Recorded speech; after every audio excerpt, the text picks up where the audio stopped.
I've just visited a rustic cottage garden which has been created just in the last couple of years by Kathy and Stuart Pickering, literally out of a strip of field.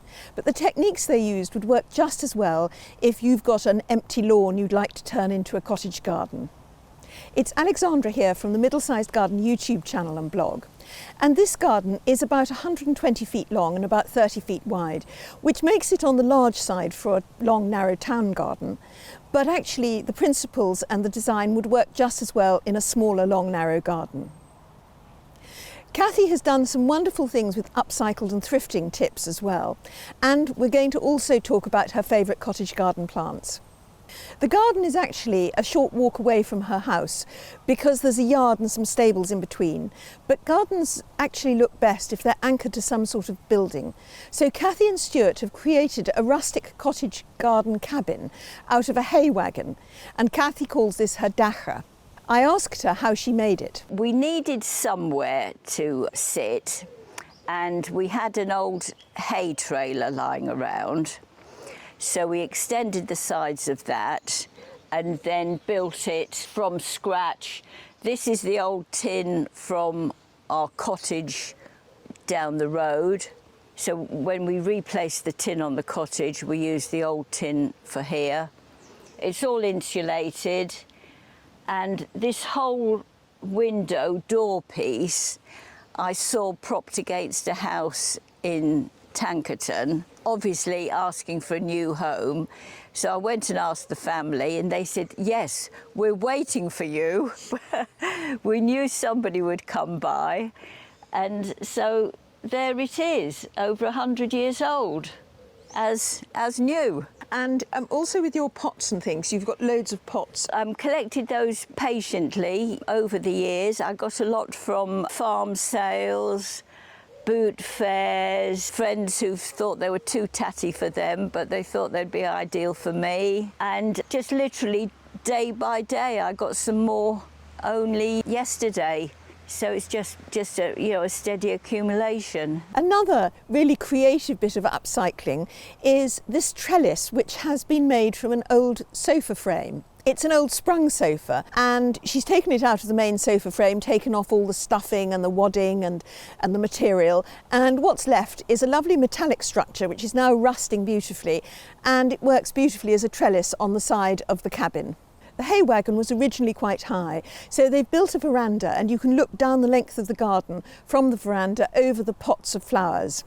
The garden's essentially zoned into three. With a long, narrow garden, it's a good idea to zone it going across the garden, and this is what Kathy and Stuart have done. Quite often people don't have a lawn at all in a cottage garden, but one of the main things is that you should have what you want and what works for you. So they've started with an open lawn, and there's a seating area they've created just around a mature ash tree which they wanted to keep. This garden has been put together on an absolutely shoestring budget, and there are virtually no hard landscaping materials used at all. There's a carriage in the garden which they bought from a fair, and then they've used some old farm machinery in order to create a pond. So I asked Kathy what that was and how they did it. This pond is actually a boiling pot for fence posts. So they put the fence posts and pitch in it, heat it up, and that goes into the fence posts to preserve them. That was at the farm opposite, and it was in their way, so we went and got it with the tractor. This pond is really very deep, so they buried it in the ground right up to the rim, and because it was used for creosote and all sorts of really quite tough things, it really didn't need lining. They were able just to pour water into it, and it's now a lovely wildlife pond.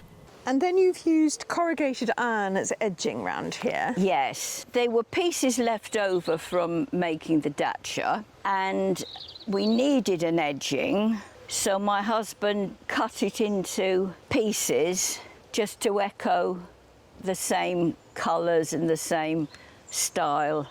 It does need a bit of work on it at the moment. The second part of the garden is where the borders are, and you reach it through an arch which was also found and upcycled. I asked Kathy to tell me about it. Yes, well, actually, That was in somebody's front garden. They'd thrown it out on the lawn and I thought, oh, that looks like it's not wanted. I knocked on the door again and they said, oh yes, please take it away. And these obviously are the alliums and the cardoons and the teasels. Do you add dried flowers new every year? Yes, I think as you can see, either the birds or the wind, eventually they come away. But these alliums are, honestly, you'd think they were metal. They're so solid and last so well. But I'll redo it this autumn, yes. And you put chicken wire between the uprights. Did you put that or was it there anyway? That was there already, yes. When it comes to making borders, Kathy and Stuart use the no-dig method. We started off by putting poles on the ground and filling them with cardboard and then horse manure. We had some very old horse manure. Some of it was up to 15 years old. And so with the tractor, we just filled up these spaces and then proceeded to plant it out. No dig, no till is getting increasingly popular. And I've got a video which I'll put in the description below called No Dig for Flower Borders, which I did with Charles Dowding. But it really is a much easier way of creating new borders in your garden than getting out a spade and kind of digging away. When it comes to the choice of plants, the main thing about cottage gardens is to choose plants that do well where you are. They're cheap, they're easy to get hold of. Kathy grows from seed, she propagates, and her friends give her plants because, of course, when people are dividing up clumps of plants in spring and autumn, it's awful having to throw the plants away, and people know that Kathy will always take the plants because she really doesn't mind which plants go in. She just loves the colour and the fragrance and the attraction to pollinators. Now, which of the plants here can you really recommend for a sort of easy cottage garden? Because you were saying you wanted a long season of flowers. Yes.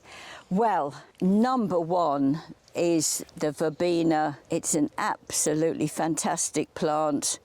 Self-seeds nicely. The other thing, of course, is the verbena bonariensis, always covered in insects. In fact, the verbenas are fantastic, a fantastic group of plants. Another very good verbena is this hastata. Stands upright perfectly, has been in flower for a long time. I'm going to start deadheading it and see if it reflowers.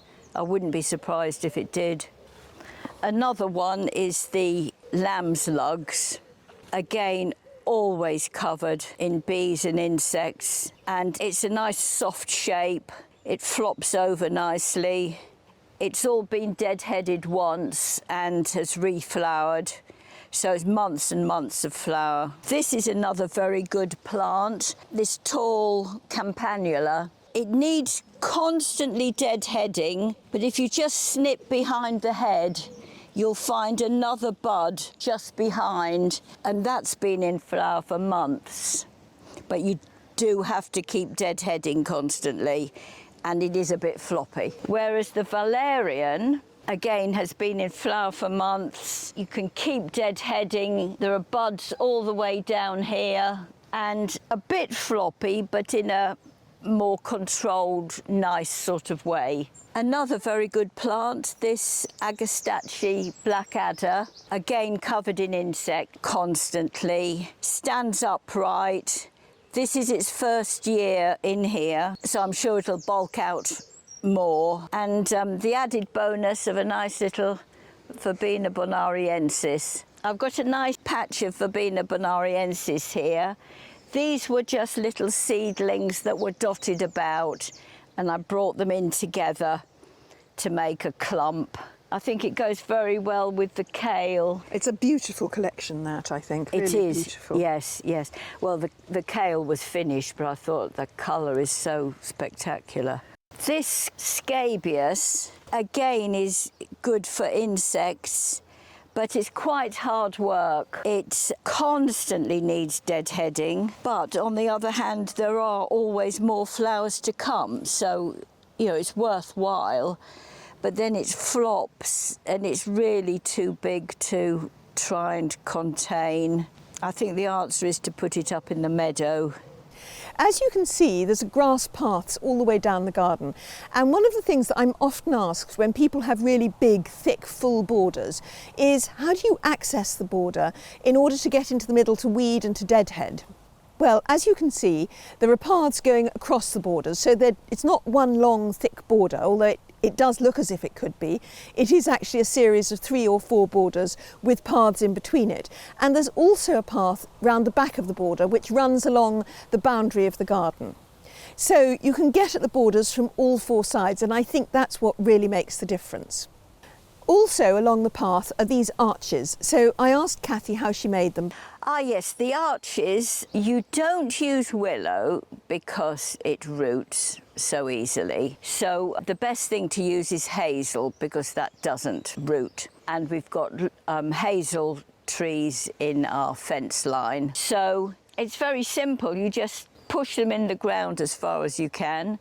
So obviously you choose the time when the ground's soft. So there are 4 hazel branches. Just bend them over, hold them in place. They've just got cable ties, which obviously are very strong, but once it's melded into the shape, it'd be better to use something more natural. And then the third part of the garden is an open meadow. It's just at the bottom of the garden, there are some young fruit trees there, and there are a few chairs. Like so many other things in the garden, the chairs are mismatched things from car boot sales, from yard sales, from second-hand shops, or things that friends have just thrown out. There are also pieces of rusting farm machinery around because it is a rustic cottage garden. And there's this lovely old Victorian water carrier, which is a feature in the meadow area. I asked Kathy if it had been useful in taking water around in recent droughts. But sadly, it's very heavy and quite difficult to move, and I think you might need Victorian muscles to move it. The point of a cottage garden is to grow plants that do well where you are. And even if you live somewhere where cottage garden themes are really not native to the area, you can adapt your own indigenous plants. And so I'd really recommend looking at the video Cottage Garden Mashup, which is a cottage garden on the tip of Australia at the Diggers Club. Or if you want to look at a really classic English cottage garden, then there is this cottage garden style and how to create it in this video at the end of this. And thank you for watching. Goodbye.